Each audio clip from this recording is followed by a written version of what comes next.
পা ছুঁয়ে সালাম করার মতো কোনো ধারণা ইসলাম আমাদেরকে দেয়নি, যার কারণে পা ছুঁয়ে যে কাজটা করি এটাকে আসলে সালাম বলাটাই সঠিক নয়, এটা কোনো সালামই নয়।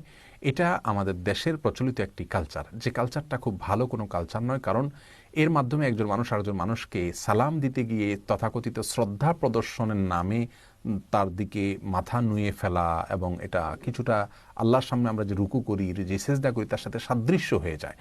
তো কোনো মানুষকে সম্মান দেখাতে গিয়ে আল্লাহর জন্য আমরা যেভাবে সম্মান নিবেদন করি সেইভাবে সম্মান নিবেদন করা, এটা আমাদের তাওহীদের সঙ্গে যায় না। সেই জায়গা থেকে পা ছুঁয়ে সালাম দেওয়া এটা সুন্নাহ বিরোধী কাজ, এটা অনুত্তম কাজ, এটা ভুল কাজ, এটা শিরকের সাথে সাদৃশ্যপূর্ণ কাজ। আমি শিরক সরাসরি বলছি না, শিরকের সাথে সাদৃশ্যপূর্ণ কাজ, বিধায় এটা আমাদের পরিহার করা উচিত।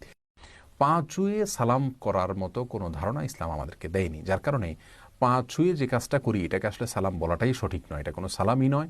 এটা আমাদের দেশের প্রচলিত একটি কালচার, যে কালচারটা খুব ভালো কোনো কালচার নয়। কারণ এর মাধ্যমে একজন মানুষ আরেকজন মানুষকে সালাম দিতে গিয়ে তথাকথিত শ্রদ্ধা প্রদর্শনের নামে তার দিকে মাথা নুয়ে ফেলা, এবং এটা কিছুটা আল্লাহর সামনে আমরা যে রুকু করি, যে সেজদা করি, তার সাথে সাদৃশ্য হয়ে যায়।